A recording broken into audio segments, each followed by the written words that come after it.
તો અહીંયા કોમ્પ્યુટરનો આખો ડેટા લગાવી અને કોમ્પ્યુટરમાં આપણે ડેટા સ્ટોરેજ થઈ શકે. તમે તમારા ઘરે બેઠા બેઠા મશીન ગમે ત્યાં હોય તો તમે એને ઓન ઓફ કરી શકો.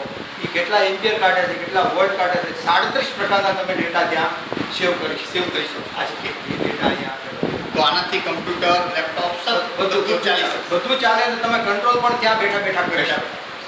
એ પ્રકારની એમાં આપણે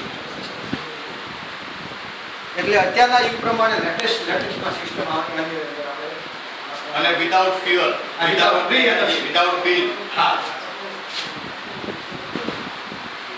તો માનવ સમાજને આનો લાભ ક્યાંથી પ્રાપ્ત થવાનો છે?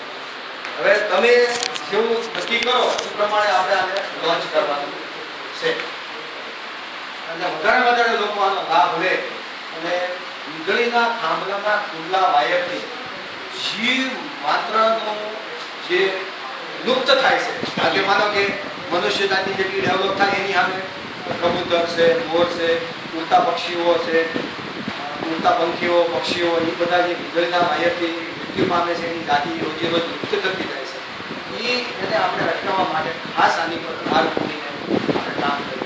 તો વાયર અને થાંભલાઓથી મુક્ત જગતને બનાવવું એવો મારે આ એ ઉદ્દેશથી આપણે કામ કરીએ છીએ. નહીં એકલા ખાવું, સાથે મળીને આ ટેકનોલોજી દુનિયાને ભેટ આપીને બધા જ આનો ઉપયોગ કરે અને એમાંથી બધાને સેવા દોરીને રોજીરોટી મળે, જીવ સૃષ્ટિનું કલ્યાણ કહેવાય એ રીતે આપણે આને આગળ ધપાવવા માંગીએ છીએ. બસ અમારા તમને હૃદયથી આશીર્વાદ છે. આમાં ખૂબ ખૂબ આગળ વધો અને આવા ને આવા સરસ મજાના માનવતાના કાર્ય